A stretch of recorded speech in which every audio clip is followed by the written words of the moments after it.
Welcome to Education Youth, Senate Education Youth. As y'all know, we on a kind of very tight timeline. We got another committee that's going to meet right shortly after us, and then another committee is going to meet shortly after that. And we got some of our members on all those committees. So it's going to be a very, very tight timeline. And so we're going to, obviously, we'll start out with a prayer as we always do. Senator Steele, you mind doing it? Fine. Please bow your heads. Heavenly Father, thank you for this glorious day. Thank you for an opportunity to enjoy the world that you've made and given us the opportunity to discuss what is best for the people of our great state. Father, please be with us and keep our minds open to all that you have to say and all your people have to say to us about it. In your name we pray. Amen. Amen. Thank you, sir. Well, we have received a committee substitute on House Bill 127, and I believe that came from Senator Burns. That's your okay. Would you mind speaking to your amendment, please, sir? Yes, sir. If you would go to the podium. Oh, right there. That's fine. Okay. Yes, sir. Number 2. Thank you. Thank you, Mr. Chairman. Members of the committee, I'd like to share with you a Senate substitute to House Bill 127. I would like to thank the author of the original bill, Representative Cox. I recognize that any time a bill is changed at the last minute, it creates a substantial amount of consternation. I will pledge to continue to work with Representative Cox in his underlying bill. Would you mind changing the mic? It doesn't seem like this. Or speak directly, more directly. All right, maybe it's just that I'm not speaking to it directly.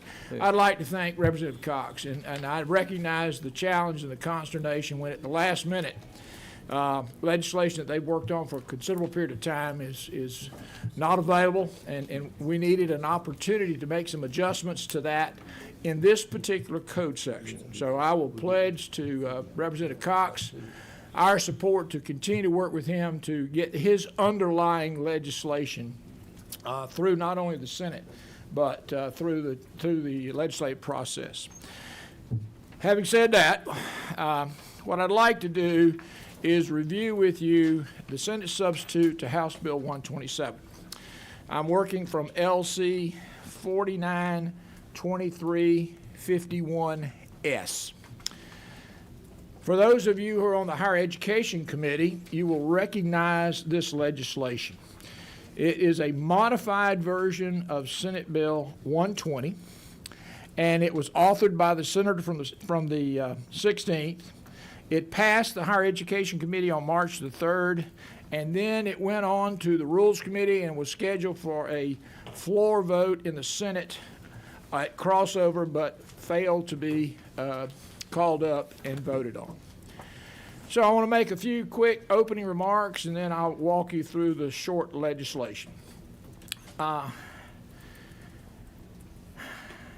Education in Georgia must now address a concept which, perhaps well intended, is fundamentally discriminatory.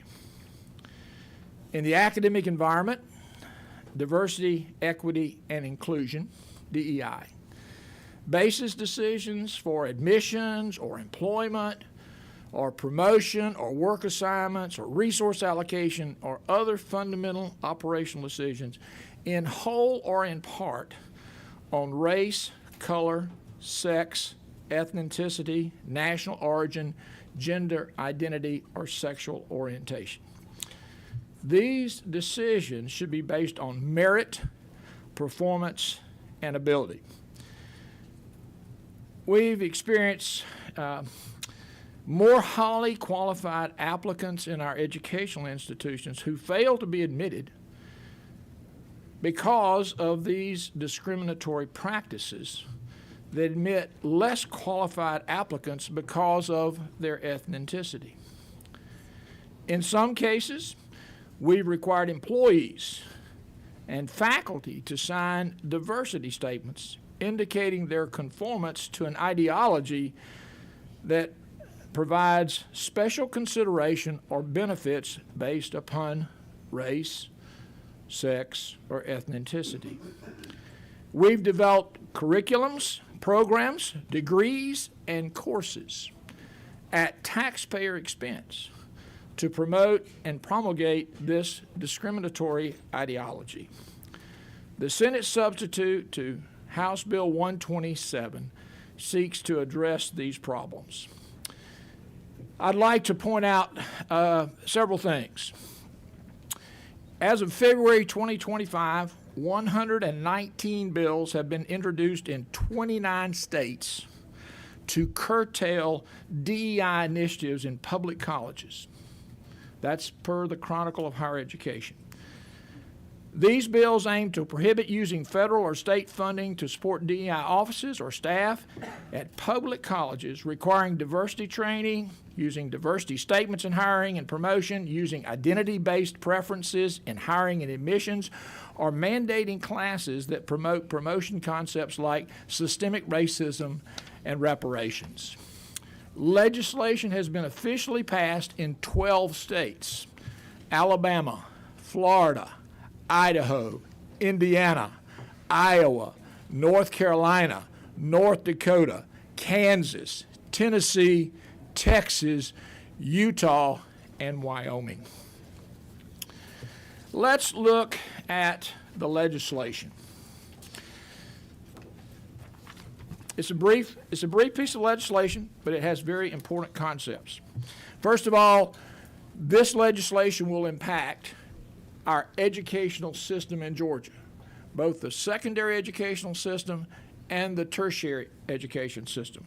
So on line 14, you notice that local education agency shall have the same meaning as that defined in Code Section 21-167.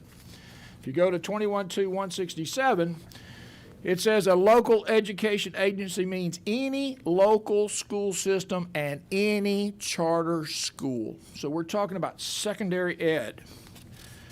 If you look further, I want to point you down to item 2. I want to number line 25, post-secondary institutions.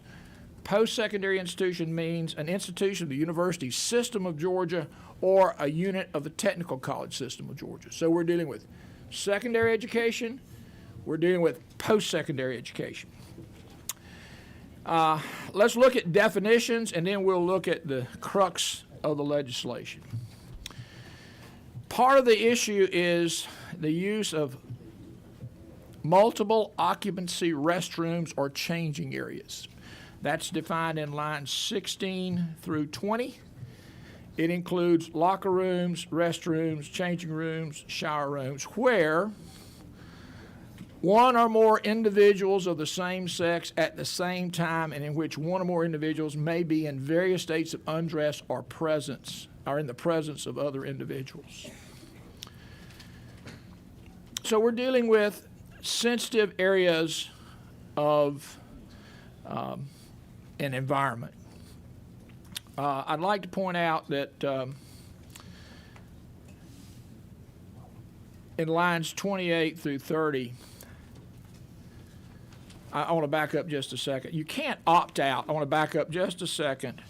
I want to find the reference. If you're a secondary educational school, you can't opt out of this requirement. That might be a little bit further down the pipe. Okay. It really goes down all the way to line 61. It says this code section should not be subject to a waiver. So when we get to that point, you'll point out that if you're a secondary educational institution, you can't waive out of this requirement. Okay, so let's go back to lines 28. No local education agency or post-secondary institution shall promote, support, or maintain any program or activities that advocate for diversity, equity, and inclusion. And then we define what diversity, equity, and inclusion includes. Line 31, a different treatment or providing a special benefit to individuals on the basis of race, color, sex, ethnicity, national origin, gender identity, or sexual orientation. So I can't differentiate and provide special treatment. I want to give you a quick analogy. It's March Madness. and we're all watching the tournament. I have 6'11" basketball players. I have 5'11" basketball players. They're not all the same size, but they all compete on the same floor. Some would suggest that's not equitable because they're not all 5'11" or they're not all 6'11". At the end of the day, the equality issue is their ability to compete and achieve based upon their performance. So you can't treat people differently or provide special benefits to them based upon their protected class. Number 2 on line 34, you can't promote or promulgate policies and procedures designed or implemented with reference to those protected classes. Line 37, you cannot promote or promulgate training, programming, recruitment, retention, or activities designed or implemented with preferential treatment. Line 40, you can't promote or promulgate training, programming, activities designed or implemented with reference to those protected classes. Line 5, you see the same terminology. Can't promote an official position.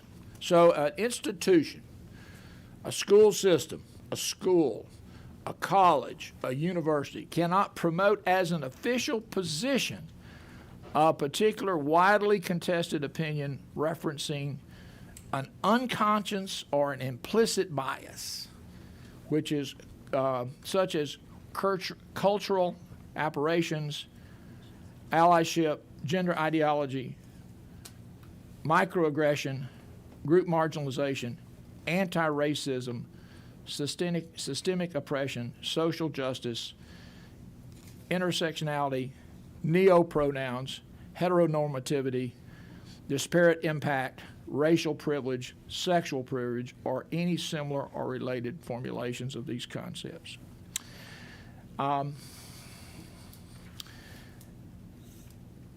In 49, you see similar language to protect local educational agencies or post-secondary institutions that are involved in interscholastic or intercollegiate athletics. You'll notice that's a carve-out. 49 through 52 shall not apply. Line 49, the provisions of subsection B shall not apply to any policy, rule, regulation, or practice adopted or enforced by a local educational agency or post-secondary institution relating to interscholastic or intercollegiate athletic programs. That was a carve-out, which was different from Senate Bill 120 originally. It was designed to protect women's sports. It was designed to ensure that programs that are positively identified based upon sex could continue to be appropriate and within the law of Georgia. And then in 53 through 57, subsection D, there is the penalty clause. Code section shall be subject to the withholding of state funding or state-administered federal funding. Lines 58 through 64 deal with secondary education. State Board of Education is also authorized to withhold a proportion of state funding. And again, line 61, no carve-out. And I think most importantly, in lines 65 and 66, nothing in the code section will be construed as to prohibit compliance with any applicable state or federal anti-discrimination law. Section 2 is simply the implementation date. I recognize that this is a controversial approach. I would like to point out that recently the White House issued an executive order on January the 20th of 2025. I have a copy of it here. And fundamentally, this legislation mirrors the White House executive order on DEI. So with that, Mr. Chairman, I'm happy to attempt to entertain questions or concerns. Mr. Chairman, I think that was a great analogy you gave would be a March Madness. How timely was that? Great analogy. I love basketball. Senator Sims, what number are you? 9. Senator Sims. Thank you, Mr. Chairman. And after that rendition, I don't know if there'll be anybody left to play March Madness. Well, there may not, depending on whether you're 5'11" or 6'11", I don't know. I don't know either. Blue, black, or green. My first question is, where did the origin of DEI come from, and why was it needed or necessary or implemented? What was the origin? I think that's an excellent question, and I would defer to your input. Why do you think it was necessary? No, I ask you, sir. Well, I would tell you No, that no, I no. would suggest that You were presenting the bill. That's right. Any and form I of would like for discrimination, you to- any form of discrimination is illegal. All right, who was being, Mr. Chairman, may I continue, please? So are you saying someone was being discriminated against? I would say that when you require someone to adhere to an ideology that is contested as a condition of employment or as a condition of promotion, or if you have an admissions policy that limits access to more qualified students Yes, sir. based upon race or sex or ethnicity, that's discrimination. Do you also say that, or would you agree or would you disagree, probably disagree, that it was put into place because of a certain, what do I want to say, lack of participation, not necessarily because of a lack of skill set or a lack of ability, but a lack of, and I don't want to use the word inclusion either, because that's not a good word either, but because there was a lack of Opportunity. most people, no, not opportunity. Because there may have been individuals within that organization that thought it was not appropriate to have individuals of sameness, same looks, same color, same whatever, to be a part of that organization. I would say that certainly in the history of the United States, there's been inherent discrimination against individuals. We have worked for decades to address that, including the work of the Civil Rights Movement, including the Civil Rights Act. Those are well documented and well accepted. At the end of the day, what we're now seeing is the reverse, where individuals who did not belong to a protected class are being discriminated against and not being allowed the same opportunities. Let me follow up with one more thing, just one more thing. Yes, ma'am. Very few blacks embrace DEI, okay? And let me tell you why. We never thought after civil rights bills were passed that we would have to acquiesce to that, because we thought that there would be a fair, level playing field. The bill, DEI is here for opportunities only. I don't want to go to your country club. I don't want to go to church with you. I don't want to sit at your dining room table. I enjoy being with my black girlfriend. Okay. Well, I want you to know, Okay. you're welcome at my But I'm dining room not table, done. and you're I'm not welcome at done. my church. No. Yeah, you are. I have members of my church. We wanted opportunity. Okay. And we wanted to be able to have those opportunities, especially in the workplace. I agree. Now, I'll tell you, moving in neighborhoods years ago, because I'm an old lady, okay? I'm an old man. And in those neighborhoods, it was called white flight. I've seen my neighbors leaving with the furniture falling off the trucks. They were leaving so quickly. So I moved as far out in the woods as I could, because I thought it was a very sickening kind of feeling, and it was a sickness to see that kind of behavior. Here again, blacks don't particularly care for DEIs. We want to be considered as intelligent, as equal, As peers, as colleagues. but we know that that's, as long as we live on this earth, it's not going to be accepted. So I would Having hope we said both that- live long enough that is not true. Well, I don't know. But thank you, Mr. Chairman. Thank you. I'm number As, 10.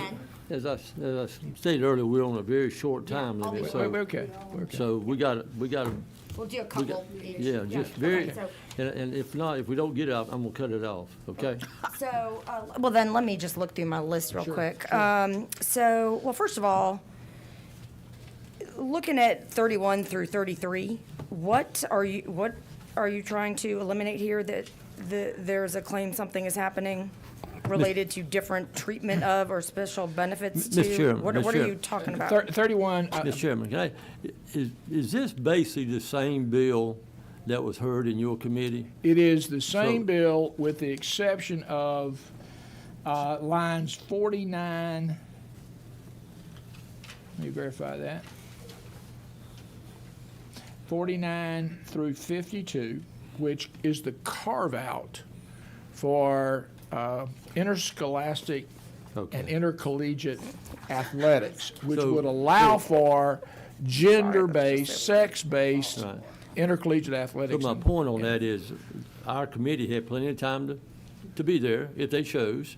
People in this room had plenty of time, so we need to be very respectful of time and people here. We don't want people here at 7, 8 o'clock at night, so Senator, if you would. Well, yeah, I'll let I finish your have like question. 3 or 4 questions, but hearing you, Mr. Chairman, I'm gonna skip the one I just asked and just ask these Okay. two. All right, that's fine.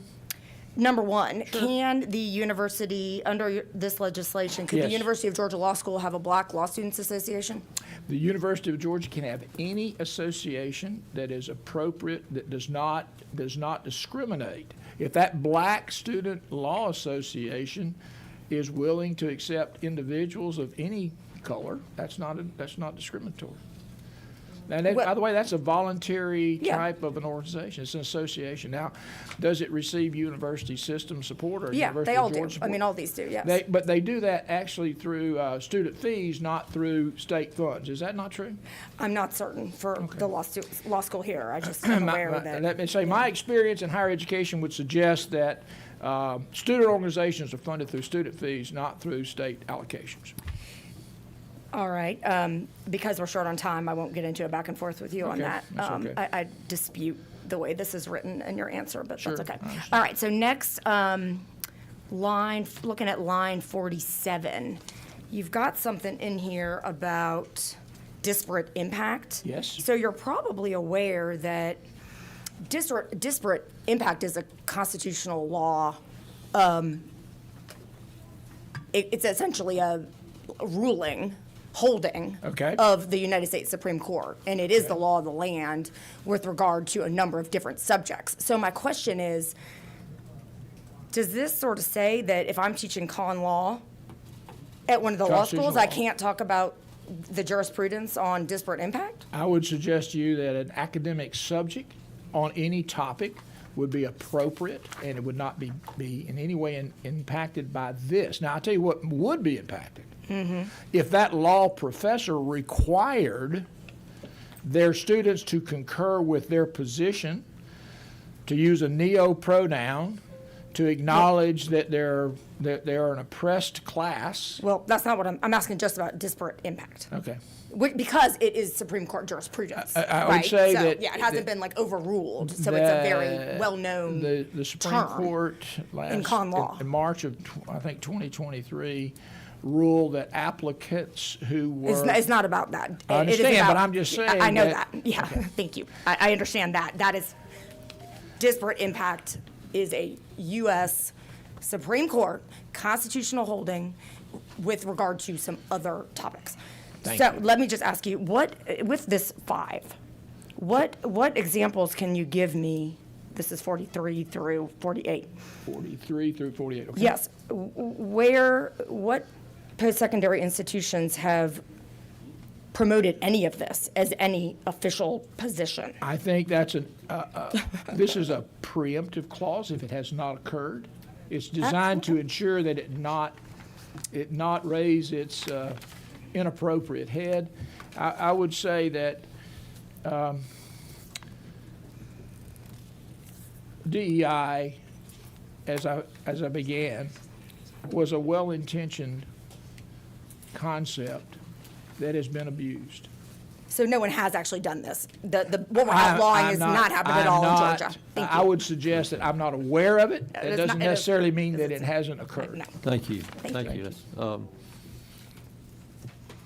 Senator Dozal, what number are you? One. Okay. Thank you, Mr. Chairman. Thank you, Chairman.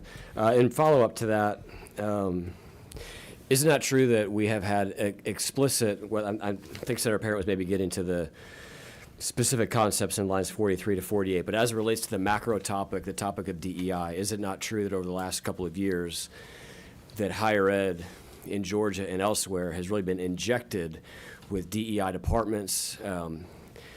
We know that at University of Georgia and Georgia Tech, professors were screened for employment based on their statements of their support of DEI.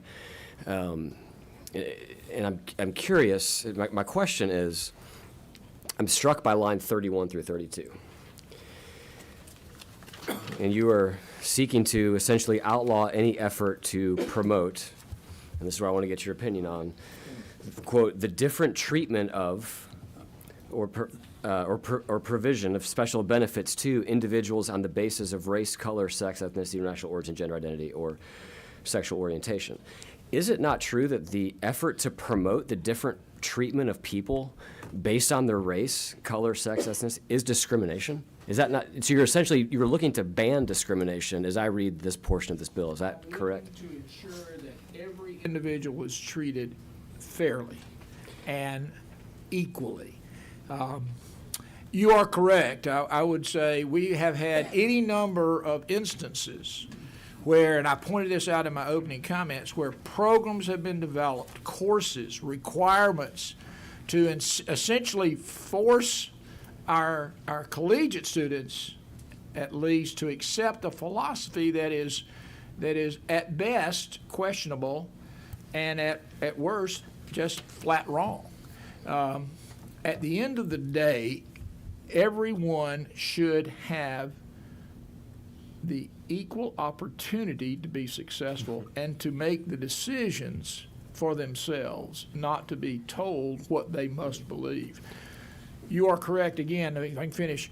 We have had any number of instances where employees, faculty or employees, are required to sign diversity statements for consideration of employment or for promotion or assignments. So we would like that to be eliminated.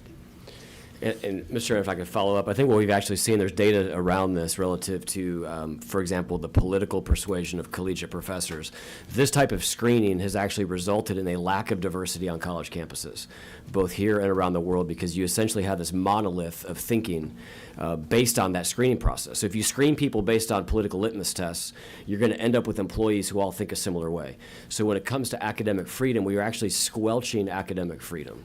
Mr. Chairman, my last question for you would be around the term equity, and I think that part of the reason that we are seeing Fortune 500 companies abandon DEI policies in droves, in fact, the Fortune 500 companies that are keeping DEI policies in place are now the outlier.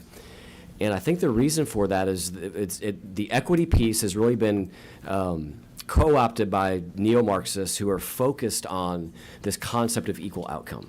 And so I'm wondering if you can highlight for the committee your opinion on the difference of equality, which I think we would all support, versus equity. Which is kind of where probably the tension over this issue comes. Last question. I appreciate that, but I want to make sure that the committee understands. I'm going to quickly read off some list of companies.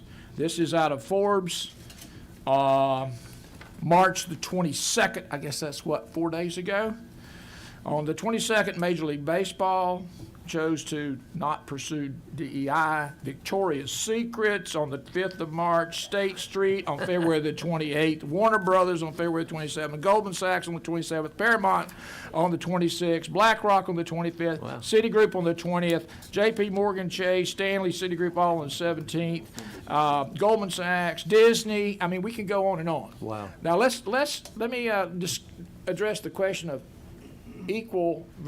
equality versus equity. And I want to use an illustration. And I see this in the literature trying to promote equity.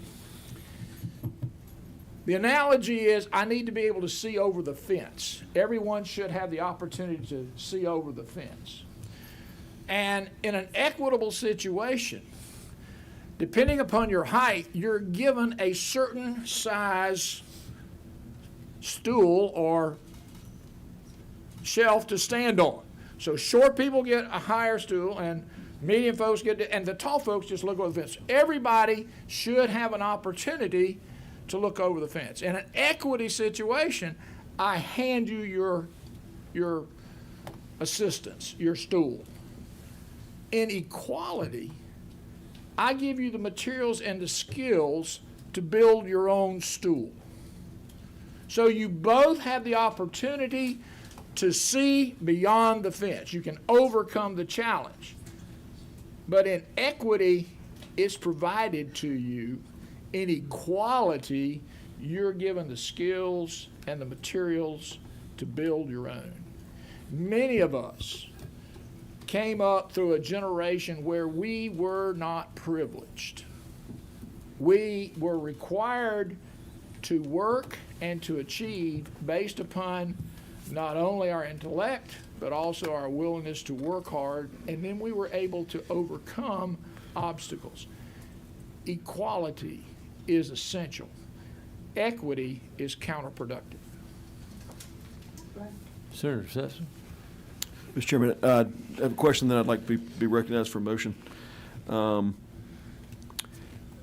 Break it down in very simple terms. The bathroom, restroom component of this, in plain English, says line 16 through 24, and then how it applies down below. It says, essentially, if you're listening to this online, that if this bill passes, 16-year-old girls they can be comfortable, they can be confident that 16-year-old males are not going to be standing naked with them in a shower in a school bathroom. Is that correct? That is correct. Okay. And so if you believe that people of opposite sex, the people should be able to be in a open shower, undressed, with only people of their own gender, then this bill is positive. But it does protect people from standing in an open shower with people of opposite gender, correct? This bill is intended to protect same-sex facilities for safety and gender support. So to oppose this position is to say, as a matter of public policy, we would have to support people of opposite genders being naked and exposed in a bathroom. I just want to make it very clear that's what the first provision does. This provision requires that occupancy in restrooms and changing areas be unisex. Second final question, if I could. Isn't it true in the 1940s and 50s, before the victories of the civil rights movement, isn't it true there were, in particular, there's people of other backgrounds, but in particular people of black descent, African-American descent, blacks in our nation, who were more highly qualified to get into the University of Georgia, University of Alabama, and other schools, were denied access, Yes, indeed. because of their skin color. Is that true? That is true. And the victory of the civil rights movement was that people who were fully qualified were no longer denied access, but could get access to other people, like others, correct? At the end of the day, and I was challenged to live through the civil rights movement, and most of you haven't had that challenge. I had friends who were one of the first African-American students at the University of Georgia. We worked together. We communicated closely. We had dinner together. We socialized together. They were no different, but they overcame the challenge of preparing themselves to have access to higher education. We want to provide that access. We want to provide the skills and the materials to ensure that they have that opportunity. At the end of the day, equal protection is essential. Mr. Chairman, With that, Mr. Chairman, I'd like to be recognized for a motion if I could. I just want to highlight those points. That's what this bill is about, Mr. Chairman. let me ask, Representative Cox, you want to address this? Do you have any comments about it? You do or don't? Okay, well, come forward then. And I ask those questions, Mr. Chairman, because this bill prevents us regressing back to a time where people are deselected who are more qualified to be in an educational setting, and I don't think that's fair. And I think that's what this bill recognizes. Representative, what, you number one? Number one, yes, sir. Okay. Thank you, Yes. Mr. Chairman. Thank you, sir. So first, I want to say that I respect the will of the committee. Maybe moving forward, I'll drop 5 House bills, put them for Senate stripping, and send them over to y'all so y'all can have free access to that. The bill that was here before us helps our teachers. And I understand this process. It's really important after 3 years, something basic that really could help our teachers is that we get that done. And I request y'all's support in getting that done. And that's all I have to say. And I think Senator Hatchett has a bill in the House at this point to address that. Correct. Yes, it's on Senate bill, correct. Thank you. So we got to call the question. One question and that's it. And Senator Kim.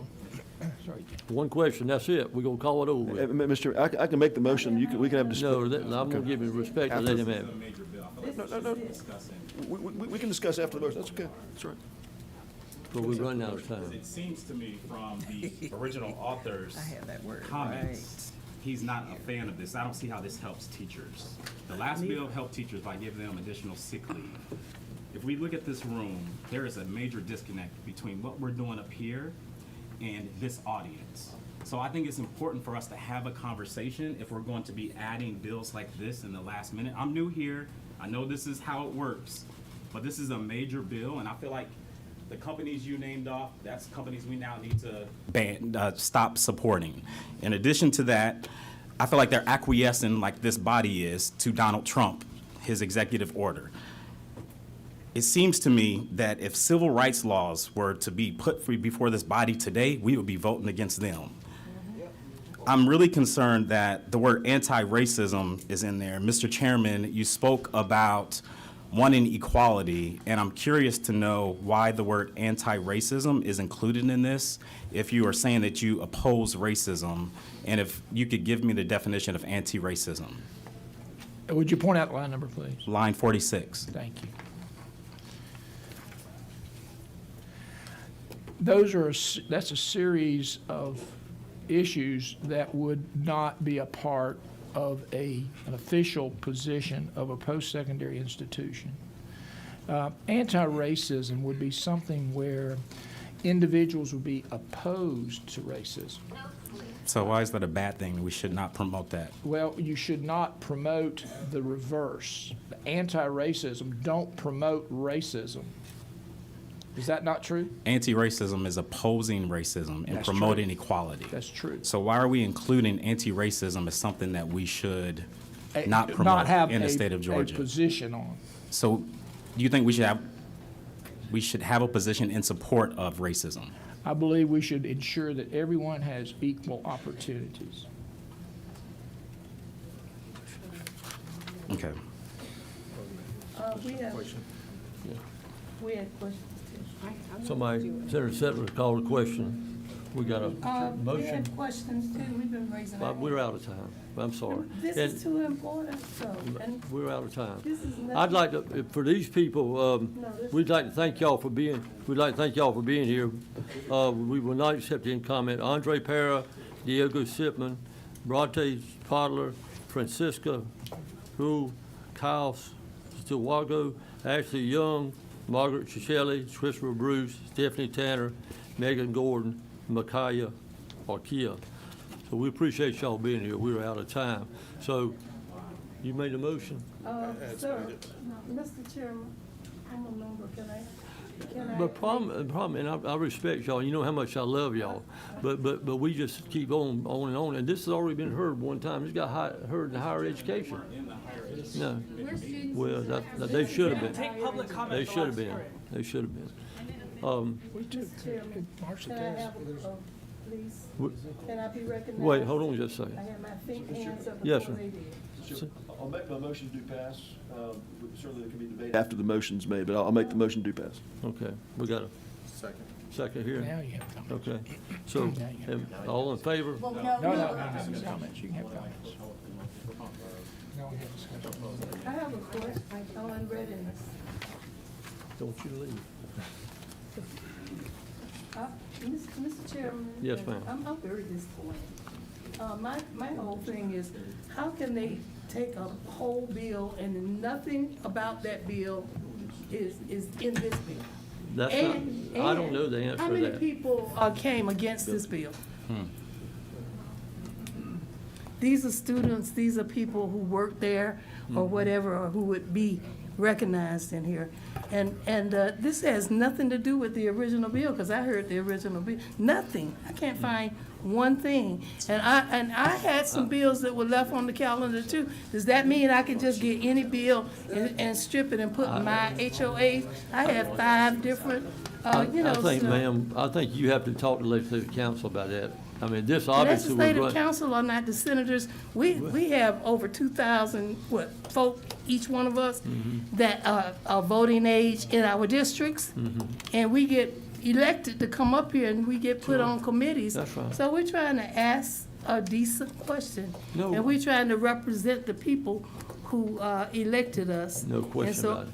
No question about it. I totally agree So with we're you. gonna ignore all No, of these? ma'am, no, ma'am. As I said, we've had a hearing in higher education on this, and now Senator Burns, or Chairman Burns, has done a great job presenting it. We've had time to ask questions. This is not higher education, But is we it? just keep going on. I respect you so much, but we just Thank keep you. going on and on Okay, and but on. I'm gonna go on and on because this is a I have a travesty. suggestion, Mr. Chairman. Would it be okay if maybe any of the members, the minority caucus members of the committee, as part of discussion, can say just something, they may want to be heard, some people didn't get to ask questions, we could all keep it brief, probably people want to say something, we know we have an amendment, and then we could just move on, but that way everyone has an opportunity to just say, and I think that would be appropriate. And if y'all would indulge us as members of the Senate, given how fast we're rushing this and that it is, which I get what you're doing, but just since we are duly elected, if we could each have a moment during discussion, I would ask that, as the chair of the Senate Democratic Caucus. And we could I keep it will brief. I will give 5 minutes, 5 more minutes, and that's it. So any of y'all want to talk 5 minutes, and that's it, then we go. No, we can use the 5 minutes. Who wants to? I'll say something. So when I was in college, I took a really great women's studies class. Number 8. What number? 8. When I was in college, I took a fantastic women's studies class. I think that would not be a class that could be offered based on this bill. Particularly lines 40 through 42, I think would not allow that class to be had. That's a class that men could go to also, but it says no training or programming implemented with reference to race, color, ethnicity, gender identity, or sexual orientation. There's a couple of things happening in this bill that I think we should just call to the front. And one is that the reality is diversity has been the strength of Georgia, and it is the strength on our college campuses and in our schools. Post-secondary is the place where you can come in contact with people who may be very different from where you grew up, but who represent the real world. And I think when we start to weaponize the word diversity, as really we're doing here, it's a disservice ultimately to our students, to our eventual workforce, and to really business in our state. It strikes me, too, that if we're worried about preferential treatment, then we better put in here something about legacy students who absolutely get all kinds of placement in admissions that has nothing to do with their talent, nothing to do with their qualifications, and certainly nothing to do with any of the things you've outlined here as diversity initiatives. So that would be my amendment. If we're gonna We have 3 minutes and 13 seconds left. If we're going to say preferential treatment is really what we're going for here, then let's call all the ways in which preferential treatment is allocated to people who may be very well less deserving than others. Yep, and I'll just, 10, I just wanted to add, the bill is sort of farcical in a number of different ways, but one is the fact that it's been illegal for decades now to actually admit people to post-secondary universities and colleges based on race. Like, that's actually been illegal for going on 30 years now, before this Supreme Court decision. First of all, that's sort of an erroneous concept. Secondly, there's a real misunderstanding here about what DEI is and how it originated. So to the senator from the 37th point, just because civil rights passed and the Voting Rights Act passed and African Americans could finally access the ballot more regularly in 1965, which really wasn't that long ago, that didn't magically make the rest of society open to equal participation by African Americans. All of business was controlled by white folks. I mean, all of it, right? So the idea of DEI was, look, you're dealing with a whole horde of society, of businesses, et cetera, where people aren't getting consideration despite their talent, because that's never the way it's been done. And the concept is not, we need to elevate people who are less talented. The concept is, let's let folks who are equally talented but who had trouble breaking through because they literally had no rights before 1965 get a look. So all of this is totally flawed. Are there people in universities who got carried away? Sure, but that was never the law of any land saying you had to do that. In universities, there's going to be all kinds of things debated, and that's what we want. Was some of it overly exuberant? Sure. The reality is, these folks, this is the last thing I'm going to say. The reality is, all these folks, and I guess all of you, are like beholden to some weird right-wing narrative that does not reflect real life or the way anything has been done. So I want to disabuse you of the notion that there is some crazy DI thing that all of us share and that is coming for everybody. It just isn't true. Get out of right-wing media. 35 seconds. 12. Yes, sir. 12. Mr. Chairman, I would like to make a motion to table this until we have time for the people that have come down here to speak, to have their voices heard. So I would like to make a motion to table I second if you need a second. House Bill 127, which has been co-opted to, As president, over everything else. We eject. Who ejects? Senator Sutton. All in favor of Senator Kemp? Huh, sir? Yes, sir. I think Senator Sessler will correct me if I'm wrong, but I think the motion to table takes precedence, and I don't think an objection is proper. All right. So I think we vote on the table. Okay, so all in favor of Senator Kemp's motion, raise your hand.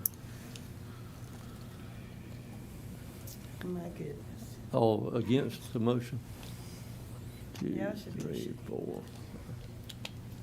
And I'll break the tie. Okay, thank you. Okay, now we had a motion, and we had a second. Mr. Chair, excuse me, point of order, there was no tie, Mr. Chairman. Oh, I'm sorry. Senator Dozal voted, so the chair did not vote. I forgot about him. I'm sorry. Yes. I'm sorry. You owe me one anyway. I would like to propose an amendment.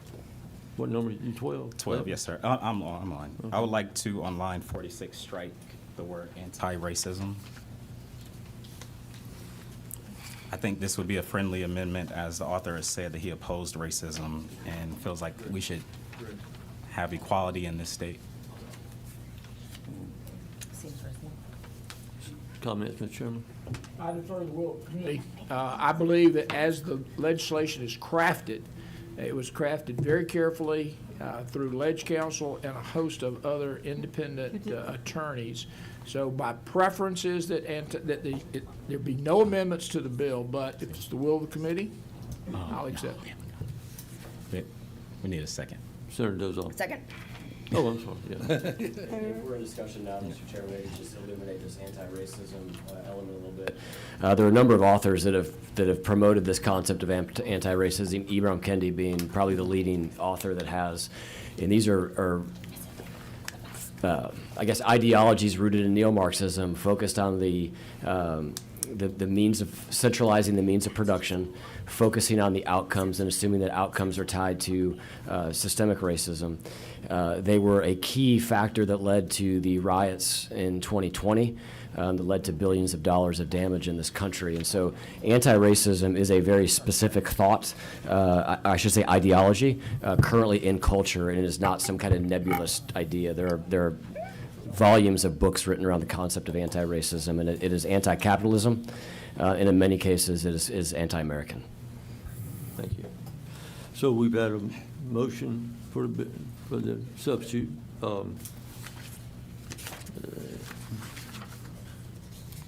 To Senate Bill 127.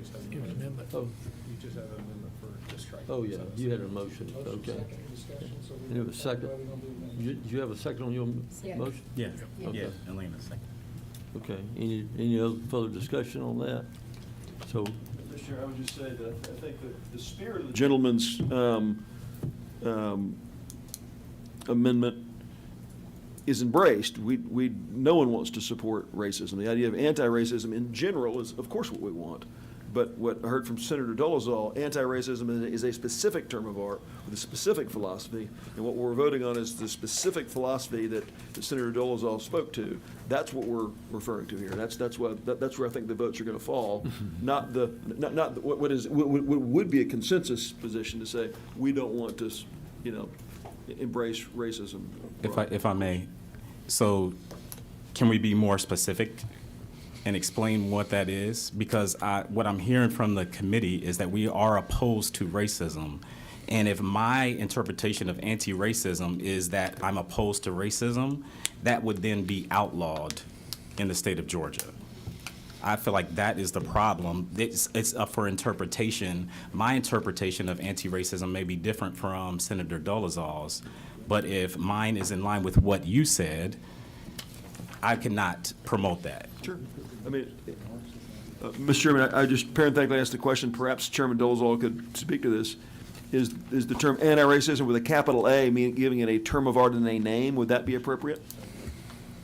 So I would make a substitute motion, or if the gentleman wants to offer, instead of striking it, just putting a capital A by anti-racism, so that is the philosophy of anti-racism is appropriate, not the general term. Makes it a proper term. Right, yes. Okay. Yep. I would second So the motion. I propose that we, what line you talking about? line 46, we 46. amend line 46 to the word anti-racism, having capital A versus in lowercase a. Second. Okay. Oh, yeah, You got discussion? I'll second that. Okay, second, okay, we got a first and a second, so all in favor of that motion, raise your hand. Then I know everybody is, okay. Okay, so now we can vote on the bill with as amended. Thank you. Chopin does a good job, too.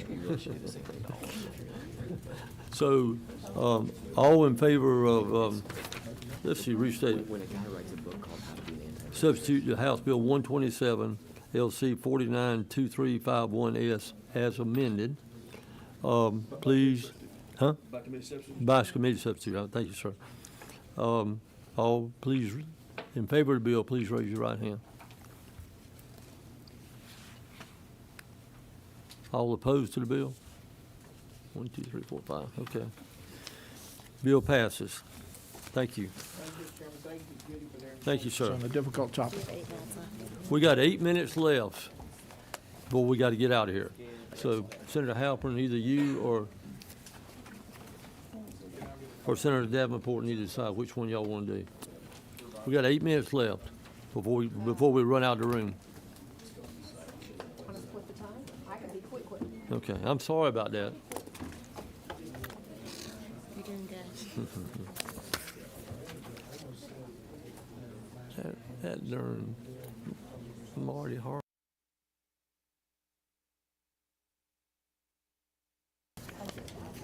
Uh-oh. I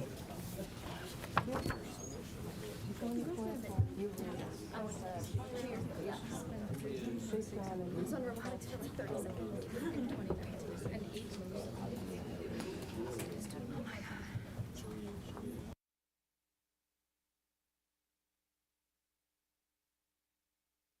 We got a hearing only, and, Senator Davenport, if you would, Chairman, yes, ma'am. I bring to you the committee today Senate Resolution 301, LC 550564. It's for a study committee for the Rosenwald schools. In the early 1900s, Julius Rosenwald, which was president and chairman of the board of Sears, Roebuck and Company, was a partner there, partnered with Booker T. Washington, who was a black educator who founded Tuskegee Institute, to have African-American schools in poor neighborhoods. And these schools were built with donations and land, labor from local communities, and was matched with those funds. There are about 5,000 across the South, 240 Rosenwald schools within 103 of Georgia's 159 counties, which served about 35,000 students. This program dramatically transformed the country by profoundly reshaping African-American experience, and we're looking at the scope and the impact. I would certainly like for you to consider this. And the research found significant efforts on school attendance, literacy, years of schooling, and cognitive test scores. Life expectancy was higher, and that's important to me. This past December, my mother, who was 98 and a half years old, passed away, and she went to the schools, Rosenwald School in Clayton County, back in the 1930s and 40s, and had to walk to school 3 miles every morning and 3 miles every evening, while white children rode the bus. So it is important that we study this and study some of the schools there. We still have a few here in the state of Georgia, and we want to do this study. Thank you very much, Mr. Chairman and the committee. Move to pass, Mr. Chairman. Oh, wait, no, this hearing only. Yeah. Hearing only. Yeah. Senator Halpern, thank you. Senator Davenport, thank you. Thanks, Senator Davenport, thank you.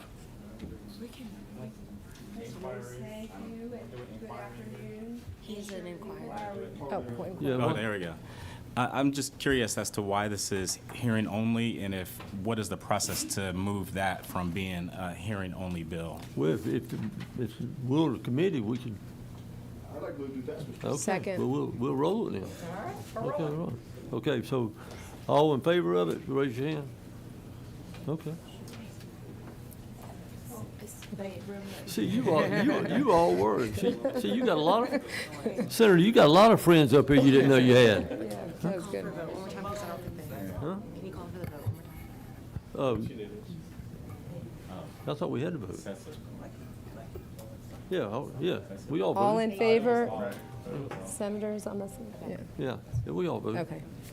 Okay, Senator Halpern. Thank you. Very quickly. I appreciate the opportunity to present SB 253. It would establish a robotics pilot program in 10 schools that rank in the bottom 25% of academic performance in our state. So first and foremost, this is a bill about opportunity. Ensuring that students, regardless of zip code, have access to hands-on, high-tech learning experiences that prepare them for the workforce of the future. And robotics programs are more than just extracurricular activities. Yes, they are about building skills and confidence, and they are also pathways to careers in engineering, manufacturing, computer science, and advanced technology, fields where Georgia faces both high demand and a skills gap. This initiative aligns directly with our career, technical, and agricultural education, CTAE, priorities. These pathways emphasize the need to prepare students for 21st century careers, and robotics aligns perfectly with that goal.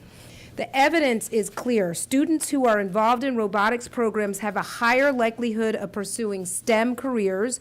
They demonstrate stronger critical thinking and collaboration skills, and they gain real-world experience through hands-on projects.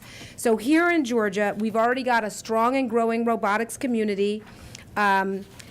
the first robotics, first is for inspiration and recognition of science and technology, is an internationally recognized robotics program where students take on real-world engineering challenges. They work with mentors and industry professionals to design and build robots. And the competitions aren't just about who builds the best machine, but they emphasize professionalism, teamwork, problem solving. Why a pilot program? It would allow us to assess impact and scalability. And as part of that process, we can measure the academic and career readiness impact of these programs, identify best practices for scaling robotics education across Georgia, and of course, strengthen the talent pipeline for Georgia's advanced technology workforce. Our state has a fast-growing technology and manufacturing sector, and we do need to ensure that students from every community are prepared to fill these jobs. This bill is an investment in innovation, economic mobility, and workforce development. What's the will of the committee? You got a question? Couple questions? Okay, we don't have a lot of time now. Yeah. Thank you, Chairman. Thank you, Senator, for bringing the bill. And by the way, you're welcome for providing you a methodology to identify the 25% schools at the bottom, which was via the Promise Scholarship is why we have that list. So I do wonder a couple things. One, this seems like it's $200,000 per year per school for 3 years. That seems really expensive. Two,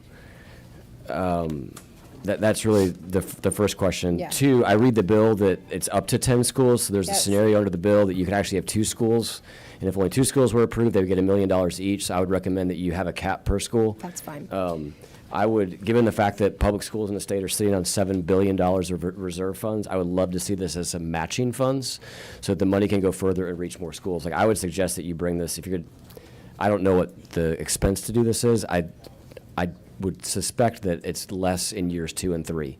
So maybe it could be graduated in years 2 and 3 to be seed money and then some kind of some staffing money. Those are my thoughts and suggestions. Sure, that's Fair. a great statement, Fair. because I totally agree with you about the fund situation, but I also agree that a lot of communities need to be supportive for this stuff, and the matching part's a great idea. I know we're running short on time. Just to answer, it probably could be done more for like $1.5 million per year, assuming the 10. There is a very specific budget that I have pathed out to explain how we get to those numbers. Part of it is that you definitely want to make sure that first of all, there's an expense to joining the competition. The cost does go down as the years progress, but the fees are high, the materials are high, the startup costs on it are high. The other piece is that we would want to provide mentor schools to the new schools starting and provide a little stipend to those schools. Those would be schools that already have programs. And then it's a big recommendation to make sure that you've got kind of the teacher, engineer, coach actually gets a stipend also, because it's a lot of time dedicated to it. So. But I can show you kind of the. Very good. Okay, well, thank you. We are adjourned, and hope y'all have a great day. Thank you. And this is our last meeting. See you next year.